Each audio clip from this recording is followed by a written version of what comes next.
FA കപ്പിൽ നിന്ന് Chelsea പുറത്ത്. 4-ാം റൗണ്ട് പോരാട്ടത്തിൽ ബ്രൈറ്റനോട് പരാജയപ്പെട്ടാണ് ചെൽസി പുറത്തായത്. സ്വന്തം മൈതാനത്ത് 1-നെതിരെ 2 ഗോളുകൾക്കായിരുന്നു ബ്രൈറ്റന്റെ വിജയം. മത്സരത്തിന്റെ തുടക്കത്തിൽ പിന്നിൽ പോയ ശേഷം ബ്രൈറ്റൺ തിരിച്ചു വരികയായിരുന്നു.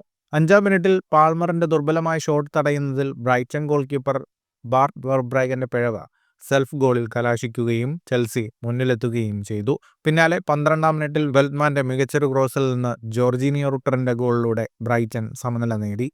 തുടർന്ന് 2-ാം പകുതിയിൽ 57-ാം മിനിറ്റിൽ റൂട്ടറിന്റെ അസിസ്റ്റിൽ മെറ്റോമ ബ്രൈറ്റന്റെ വിജയ ഗോൾ നേടുകയായിരുന്നു. മത്സരത്തിലെ കണക്കുകളിലേക്ക് വന്നാൽ 58% ബോൾ പൊസിഷൻ ചെൽസിക്കായിരുന്നു. 7 ഷോട്ടുകൾ മാത്രമാണ് എന്നാൽ ചെൽസിക്ക് തൊടുക്കാനായത്. അതിൽ ഒറ്റ ഷോട്ട് മാത്രമായിരുന്നു ഓൺ ടാർഗറ്റിൽ ഉണ്ടായിരുന്നത്. 560 പാസുകൾ 88% കൃത്യതയോടെ ചെൽസി പൂർത്തിയാക്കി.